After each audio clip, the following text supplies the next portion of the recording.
ассалому алайкум тамошобинони азиз, барномаи иттилоотии ахборро аз телевизиони Тоҷикистон мустақиман манзуратон мегардонем. Дар студия бо шумо Оисаи Абдуҷамил. тағйирёбии иқлим ва мушкилоти ҷаҳонӣ марбут ба пиряхҳо ва об ҷомеаи ҷаҳониро ба ташвиш овардааст. бартараф намудани ин мушкилот зиёда аз 13 сола мешавад ки дар меҳвари сиёсати президенти ҷумҳурии Тоҷикистон пешвои миллат муҳтарам Эмомалӣ Раҳмон қарор дорад ва дар ин самт Тоҷикистон ташаббускори 5 иқдоми сатҳии ҷаҳонист. ҳалли саривақтии масоили марбут ба пиряхҳо ва обу иқлим аз робитаи устувори дастҷамъона ва саривақтии ҷомеаи ҷаҳонӣ вобаста аст. шарҳи Юсуф Ғанизода. ташаббусҳои беназир, ҳифзи пиряхҳо, ҳалли масоили ҷаҳонии обу иқлим, ҳадафу барномаҳои мушаххас ва таррезии нақшаҳои бузург ба хотири ояндаи босаодати башар. 5 ташаббуси таърихии ҷумҳурии Тоҷикистон вобаста ба ҳалли мушкилоти ҷаҳонии об ва дигаргуншавии иқлим ки ҷомеаи ҷаҳониро ба ҳамбастагӣ ва ҳамраҳии пайваста даъват менамояд, имрӯз аз ҷониби олимону донишмандони бузургтарин марказҳои илмии ҷаҳон мавриди омӯзиши ҳамаҷониба қарор дошта, дар асоси онҳо нақшаҳои мукаммал рӯи кор омадаанд ва татбиқи босамари онҳо барои пешгирӣ аз обшавии пиряхҳои хурду бузург ва хатари тағйирёбии босуръати иқлим замина мегузоранд. биёбоншавӣ, хушксолӣ, сарзадани офатҳои табиӣ падидаҳои манфии дигаргуншавии иқлим буда дар ҳоли пешгирӣ нашудан оқибатҳои боз ҳам нигаронкунандаеро дар пай доранд. норасоии оби нӯшиданӣ аз ҷумлаи мушкилоти умдаи бештари давлатҳои рӯи дуньёст ва имрӯз зиёда аз 2 миллиард аҳолии сайёраи замин ба ин далел обҳои ифлос менӯшанд ки омили асосии сар задани бемориҳои сироятӣ гардидааст. бо дарки ҳалли саривақтии ин мушкилоти ҷаҳонӣ, президенти ҷумҳурии Тоҷикистон пешвои миллат муҳтарам Эмомалӣ Раҳмон аз минбари Созмони Милали Муттаҳид ҷомеаи ҷаҳониро ба ҳамкории устувору бенуқсон дар роҳи пешгирӣ аз обшавии пиряхҳо, таҳдиди тағйирёбии иқлим ва бартараф намудани мушкили марбут ба об даъват менамоянд ва иҷрои ин ҳадафҳоро дар заминаи рушди устувор муҳим арзёбӣ мекунанд. бо зиёд шудани афзоиши босуръати аҳолӣ бисёр захираҳои обӣ аз байн рафта истодаанд ва инчунин дар ин раванд бо таъсири тағйирёбии иқлим ва гармшавии глобалӣ бисёр пиряхҳои ҳам пиряхҳои кӯҳӣ, ҳам пиряхҳои уқёнусӣ ва ҳам пиряхҳои материкӣ аз байн рафта истодаанд. бинобар ин ин ба он оварда мерасонад ки бисёр давлатҳои экваторӣ аз ҳифзи захираҳои обӣ маҳрум монданд ва аз захираҳои обҳои ошумиданӣ танқисӣ мекашанд. бо таъсири тағйирёбии иқлим таи солҳои охир сатҳи оби уқёнусии ҷаҳонӣ баланд шуда истодааст ва ин ба он оварда мерасонад ки баъзе минтақаҳои аҳолинишин ки дар ҷазираҳо ва дар минтақаҳои пасти сатҳи уқёнусӣ қарор доранд аз байн рафта истодаанд. бо пешниҳоди ҷониби Тоҷикистон ва ҳамовозии дигар давлатҳои аъзои Созмони Милали Муттаҳид, соли 2025 соли байналмилалии ҳифзи пиряхҳо ва 21 март рӯзи умумиҷаҳонии ҳифзи пиряхҳо эълон гардид. дар Тоҷикистон таи солҳои охир якчанд маротиба конференсҳои сатҳи байналмилалӣ марбут ба обу иқлим гузашта истодааст ва дар соли ҷорӣ низ моҳи май низ як конференсияи байналмилалии сатҳи баланд вобаста ба ҳифзи пиряхҳо баргузор мегардад. Тоҷикистонро аллакай имрӯз ҷомеаи ҷаҳонӣ ҳамчун як кишвари ташаббускор дар ҳалли масъалаҳои марбут ба обу иқлим ва ҳифзи пиряхҳо дар асоси ташаббусҳои пайдарпайи ҷаноби олӣ шинохтааст ва Тоҷикистон худ як ташкилкунандаи ташаббусҳо дар масири ҳифзи захираҳои обӣ мебошад ва ҷомеаи ҷаҳонӣ ташаббусҳои оламшумули ҷониби Тоҷикистонро ба хубӣ дарк кардааст ва дастгирӣ ҳам менамояд. моҳи майи соли 2025 пойтахти ҷумҳурии Тоҷикистон шаҳри Душанбе мизбони яке аз чорабиниҳои сатҳи баланд дар доираи соли байналмилалии ҳифзи пиряхҳо мегардад ки ташаббускори он президенти ҷумҳурии Тоҷикистон пешвои миллат муҳтарам Эмомалӣ Раҳмон мебошанд. дар ҳошияи баргузории ин конференси сатҳи ҷаҳонӣ дар назар аст ки дар қалби Тоҷикистони соҳибистиқлол боз барномаву консепсияҳои нав қабул гарданд ва барои ҳифзи пиряхҳо, обшавӣ бо суръати ин сарвати табиӣ ва манбаи асосии обҳои нӯшиданӣ нақшаҳои амалӣ андешида шаванд. ҳифзи пиряхҳо ва самараноку оқилона истифода бурдани захираҳои об масъулияти ҳар сокини сайёраи замин буда ҳамкории дастҷамъона ва иқдомҳои саривақтиро тақозо мекунанд. танҳо дар ҳамин сурат имкон аст ки хатару таҳдиди тағйирёбии босуръати иқлим кам гардад ва аҳли башар аз истифодаи обҳои тоза баҳравар бошанд. ба муносибати ҷашни 35-солагии истиқлоли давлатӣ дар шаҳри Бухтар корҳои созандагӣ вусъат дода мешаванд. бунёди иншооти таъиноти гуногун бо саҳми соҳибкорону сокинони шаҳр идома дошта, сатҳи хизматрасонии соҳаҳои иҷтимоӣ рӯз аз рӯз беҳтар гардонида мешавад. маълумоти бештар дар гузориши Маҳмараҷаб Абдуллозода ва Давлати Файзулло.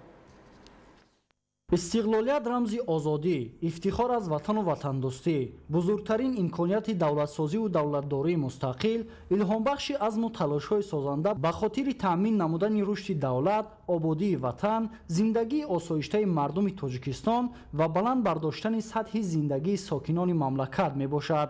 маъ самараи истиқлолияти давлатӣ буд ки давоми якчанд соли охир анҷоми корҳои созандагӣ ва бунёди ҳазорҳо иншооти гуногунтайинот дар шаҳру ноҳияҳои вилояти Хатлон дар самти ҳалли масъалаҳои иҷтимоию истеҳсолӣ, хизматрасонӣ ва дар маҷмӯъ баҳри беҳдошти сатҳи рӯзгори сокинон мусоидат намуда истодааст. дар доираи дастуру супоришҳои асосгузори сулҳу ваҳдати миллӣ пешвои миллат, президенти ҷумҳурии Тоҷикистон муҳтарам Эмомалӣ Раҳмон ҷиҳати сазовор истиқбол гирифтан аз ҷашни пурифтихори миллӣ 35-солагии истиқлолияти давлатии ҷумҳурии Тоҷикистон дар шаҳри Бухтар корҳои ободкориву созандагӣ вусъати тоза дорад. бо шукргузорӣ аз фазои тинҷу осоиштаи ватан мо сокинони шаҳри Бухтар ифтихор аз он дорем ки дар як муддати кӯтоҳ шаҳри Бухтар рӯз аз рӯз ободу зебо гашта истодааст. ҷавобан ба ҳама ғамхориҳои рӯзафзуни пешвои муаззами миллат ва масъулини шаҳри Бухтар мо сокинонро месазад ки дар тоза нигоҳ доштани шаҳри худ ва ободу зебо гаштани он саҳми худро гузорем. сокинони шаҳр дар заминаи сиёсати бунёдкоронаи роҳбарияти ҳукумати кишвар дар як давраи кӯтоҳ ба дастовардҳои назаррас ноил гардиданд. ин аст ки сол то сол ҳаҷми даромади бюҷети маҳаллӣ дар шаҳри Бухтар афзун гардида, аз ин ҳисоб нақшаҳои нави рушд, роҳандозӣ ва марҳила ба марҳила амалӣ карда мешавад. дар ин раванд шаҳри Бухтар низ бо қомат афрохтани иншооти гуногуни маишиву хизматрасонӣ симои худро ба кулли дигар карда ба макони ободу зебои диёр табдил ёфтааст. зикр кардан ба маврид аст ки донишманд ба воя расонидани насли наврасу ҷавон асоси пешрафти соҳаҳои иқтисодиву иҷтимоии давлат ба ҳисоб меравад. дар ин самт масъулин ба соҳаи маориф диққати ҳамаҷониба равона намуда баҳри боз ҳам беҳтару хубтар намудани шароити таълиму тадрис чораҳои зарурӣ меандешанд. айни ҳол дар муассисаи таҳсилоти миёнаи умумии рақами 6 шаҳри Бухтар бинои иловагӣ аз 4 ошона ва таҳхона дорои 33 синхона сохта ба наздикӣ ба истифода дода мешавад. бо ба истифода додани ин бинои хуштарҳу замонавӣ дар муассисаи мо пурра мушкилоти ҷои нишаст бартараф соза мо озодона барои насли наврас даст мегӯем. бо маблағгузории ҳукумати мамлакат инчунин аз ҳисоби бюҷети маҳаллӣ ва бо саҳми соҳибкорони бонангу номуси ин диёр як зумра муассисаҳои таълимӣ аз навсозӣ гардида синфхонаҳои иловагӣ барои бартараф намудани мушкилоти ҷои нишаст ба истифода дода шуда. ин раванд бо мароми хос идома дорад. шаҳри Бухтар дар масири рушд.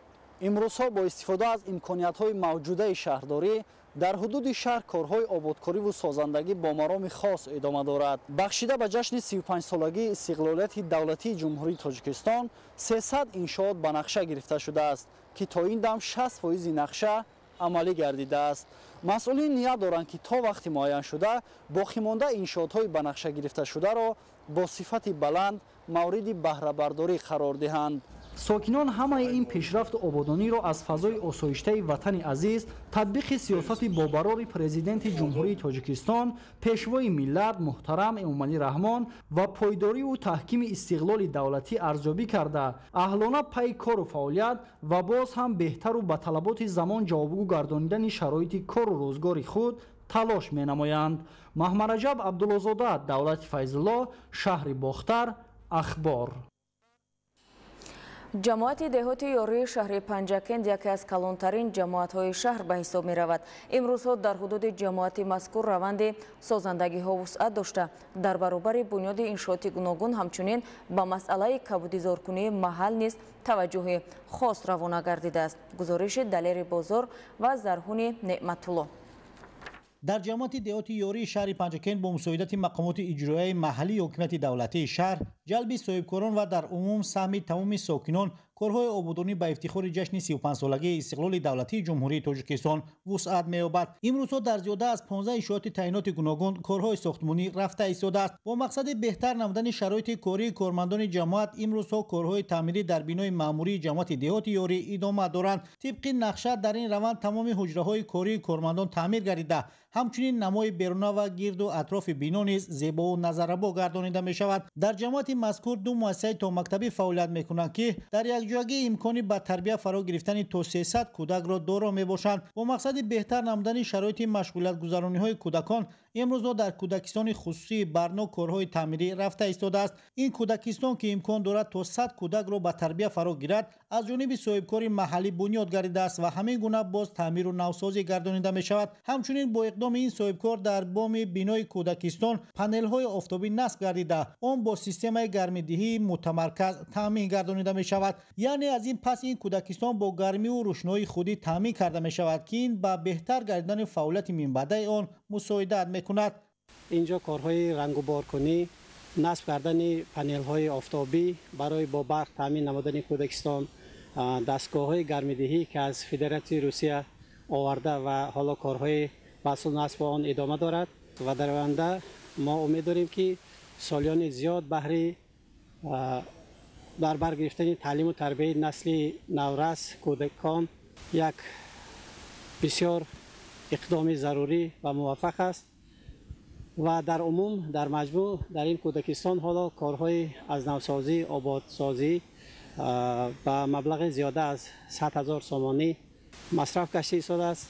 тибқи иттилоъ имрӯзҳо пойгоҳи обкашии ёрӣ ки имкони то 2000 гектар заминро бо оби полезӣ таъмин намуданро доро мебошад, ба мавсими нав омода мешавад. дар ин ҷо низ мутахассисон аз пайи кор буданд ният доранд то бо дуруст баро омодани корҳо дар мавсими нав кишоварзонро бемушкилӣ бо оби полезӣ таъмин намоянд. ҳамчунин сокинони ин ҷамоат ки бештар ба кишоварзӣ аз ҷумла боғдориву зироаткорӣ машғул мебошанд, имрӯзҳо деҳқонони пешқадам заминҳои боғоти худро ба шаклдарорӣ намуда, бехи ниҳолонро нарм намуданд ва дар ин самт корҳо идома дошта, дар амборҳои сокинони зиёд захираи зарурии картошка низ мавҷуд мебошад. бо мақсади амалигардонии барномаи давлатӣ оид ба кабудизоркунии ҷумҳурии Тоҷикистон барои давраи то соли 2040, мақомоти иҷроияи маҳаллии ҳокимияти давлатии шаҳри Панҷакент маъракаи сабзгардонӣ ва ниҳолшинониро зери назорати ҳамарӯза қарор дода, барои ба воҳаи сабз табдил додани шафати шоҳро ва дигар роҳҳои ҳудуди шаҳр тадбирҳои амалӣ меандешад. дар ҳашари ниҳолшинонӣ дар канори роҳи ҷамоати деҳоти ёрӣ дар мавзеи Дупула дарахтони зиёди ороишӣ ва ҳамешасабз шинонида шуда,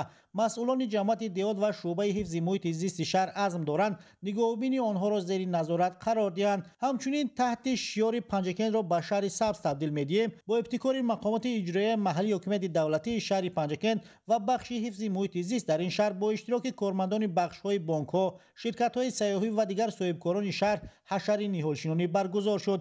дар ин рӯз дар шафати шоҳроҳи Панҷакент айнӣ дар канори деҳаи Суфиён бо маслиҳати мутахассисон беш аз 200 бех ниҳолони сӯзанбарг шинонида шуд. дар маҷмӯъ дар маъракаи имсолаи сабзгардонӣ ва ниҳолшинонӣ дар шаҳри Панҷакент шинонидани беш аз 220 000 бех ниҳоли ороишӣ, сояфган ва мевадиҳанда пешбинӣ шудааст ва ҳоло ҳамарӯза ниҳолшинонӣ идома меёбад. иттилоъ дода шуд ки чунин ҳашару аксияҳо то анҷоми мавсими ниҳолшинонии сабзгардонӣ пайваста баргузор карда мешаванд. Далери Бозор, Зарҳуни Неъматулло, шаҳри Панҷакент, Ахбор. таъмину дастрасии сокинони деҳаи Кеврони ҷамоати деҳоти Вишхарви ноҳияи Дарвоз бо оби тозаи нӯшиданӣ дар доираи тадбирҳои ободонӣ ба истиқболи 35-солагии истиқлоли давлатӣ роҳандозӣ гардида, аз масофаи 7 километр барои 120 хоҷагӣ оби тозаи ошомиданӣ оварда шуд. гузориши Хушназари Зиё аз ноҳияи Дарвоз. дар ноҳияи Дарвози вилояти Мухтори Кӯҳистони Бадахшон бо ҷонибдории аз сиёсати созандаи бунёдкоронаи ҳукумати ҷумҳурии Тоҷикистон корҳои ободонию созандагӣ рӯз аз рӯз вусъат меёбанд. сокинони ин рӯзҳо бо дилу нияти нек ва ҷонибдорӣ аз сиёсати хиратмандонаи пешвои файзпарвари миллат ҳамарӯза даст ба корҳои ободонию бунёдкорӣ зада дар ободу назарабон намудани деҳа маҳал ва ноҳия саҳми бориз мегузоранд. чунин як амали накӯ бо ташаббус ва иқдоми сокинону ҷавонмардони деҳаи кеврони ҷамоати деҳоти вишхар ба истиқбол аз ҷашни 35-солагии истиқлолияти давлатии миллӣ барои сокинони деҳа хати оби нӯшокӣ дар масофаи 7 километр барои 120 хоҷагӣ дастрас намуданд ки шодию хурсандии аҳли деҳа дар фазои сулҳу суботи диёр ҳадду канор надошт. ин деҳа калонтарин деҳа дар қаламрави ноҳия буда ба ду қисм ҷудо гардида қисмати болоии ин рӯзҳо аз норасоии оби нӯшокӣ танқисӣ мекашиданд. ҳоло бошад бо заҳмату меҳнати софдилонаи аҳли деҳа дар якҷоягӣ хати оби нӯшокӣ ба деҳа оварда шуда сокинон бо оби тозаи ошомиданӣ таъмин гардиданд. сокинон ва мардони бароманди ин рӯсто ин ҳама ободкориро бо мақсади беҳтар намудани вазъи иҷтимоии сокинон арзёбӣ менамоянд. таъмину дастрасии сокинон ба оби нӯшокӣ аз ҷумлаи тадбирҳои ободгаронаи сокинон ва дастгириҳои пайвастаи ҳукумати мамлакат мебошад. истиқлолияти давлатӣ ва фазои орому осудаи кишвар имрӯзҳо барои сокинони кишвар тамоми шароитҳоро фароҳам оварда ки аз ин неъмати бебаҳо аз хурд то бузурги кишвар шукргузоранд. дар заминаи тадбирҳои бунёдкорона ки аз ҷониби мақомоти иҷроияи ҳокимияти давлатии ноҳияи Дарвоз ва сокинони деҳаи Кеврон пайваста корҳои ободонӣ роҳандозӣ карда мешаванд, ин деҳа рӯз то рӯз зебою назарабон мегардад. чунин иқдомҳои бунёдкорӣ тибқи нақшаи тарҳрезигардии мақомоти иҷроияи ҳокимияти давлатии ноҳияи Дарвоз имрӯзҳо дар тамоми деҳаҳо идома дошта, сокинони ин диёр мақсад доранд ки ҷашни 35-солагии истиқлолияти давлатиро бо амалҳои бунёдкорию созандагиҳо ва дастовардҳои арзанда истиқбол намоянд. хушназар Зиё, ноҳияи Дарвоз, барои барномаи ахбор.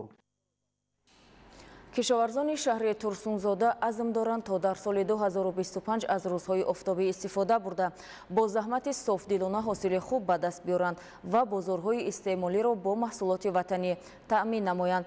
бо мақсади омодагӣ ба кишту кори баҳорӣ дар ин шаҳр намоиши техника ва мошинолотҳои кишоварзӣ баргузор гардид. гузориши ҳамкоронамон дар ин хусус. аз 1670 техникаи кишоварзӣ ки ҳоло дар шаҳри Турсунзода мавҷуд аст, 1150 тои он барои кор дар заминҳои киштшаванда омода ҳастанд. бо мақсади дар сатҳи зарурӣ ва омодагии ҳамаҷониба ба роҳ мондани кишти зироатҳои кишоварзӣ, хоҷагиҳои деҳқонии ҷамоавӣ ва инфиродии шаҳри Турсунзода техникаву мошинолотҳои мавҷудбударо аз таъмиру санҷишҳои техникӣ бароварда ба хати тайёр гузоштанд. кишоварзони шаҳр омодагӣ дида истоданд ки дар соли 2025 аз рӯзҳои офтобӣ истифода бурда заҳмати хуб намуда ҳосили нағз ба даст биёранд то бозорҳои истеъмолиро бо маҳсулоти кишоварзии истеҳсоли ватанӣ таъмин намоянд. зимни баргузории намоиши техникаҳо қайд гардид ки ҳамаи кишоварзон имсол бояд заминҳои корами дар ихтиёр доштаашонро самаранок истифода бурда заҳмати дучанд намоянд то ҳосили дилхоҳ ба даст оварда дар таъмини амнияти озуқавории мамлакат ҳиссагузор бошанд. бо мақсади иҷрои протоколи маҷлиси ҳукумати ҷумҳурии Тоҷикистон, фармоиши вазорати кишоварзии ҷумҳурии Тоҷикистон ва нақша чорабиниҳои мақомоти иҷроияи шаҳри Турсунзода, кишоварзону механизаторони шаҳри Турсунзода бо мавсими нави кишти кори баҳорӣ техника ва мошинолотҳои кишоварзиро аз санҷиш гузаронидаанд. кишоварзону деҳқонони шаҳри Турсунзода дастрасии техникаи кишоварзиро аз ҷамъияти саҳмӣ кушодаи мадади Турсунзода ва маркази хизматрасонии техникии Тоҷик Агролизинг бо нархҳои арзон харидорӣ менамоянд. ҳамасола кишоварзони шаҳри Турсунзода бо истифода аз технологияи замони муосир ва тавсияҳои олимони соҳа парвариши зироатҳои гуногунро ба роҳ монда аз он ҳосили дилхоҳ ба даст меоранд. тибқи иттилоъ соли 2024 дар ҳамаи шаклҳои хоҷагидории шаҳр ба маблағи 2 миллиарду 463 миллион сомонӣ маҳсулот истеҳсол гардидааст ки нисбат ба соли 2023 наздики 431 миллион сомонӣ бештар мебошад. хоҷагидорон соли 2024 дар майдони 22348 гектар кишти зироатҳо аз ҷумла ғалладонагиҳо, сабзавот, картошка, полезӣ, пахта, зағир ва хӯроки чорво гузарониданд ки ҳамаи натиҷаҳои ба дастомадаи марди деҳқон аз коркарди дурусти замин, шудгори босифат ва дар вақтҳои мувофиқ додани ғизо сарчашма мегирад. дар баробари таъмини бозорҳои дохилӣ аз шаҳри Турсунзода ба хориҷи мамлакат низ ҳамасола ҳазорҳо тонна маҳсулоти кишоварзӣ содирот карда мешаванд. имрӯз ки техникаҳои кишоварзӣ омодаи коранд, бо фаро расидани фасли киштукор ва истифода аз боду ҳавои мусоид, хоҷагидорон кишти зироатҳоро идома медиҳанд.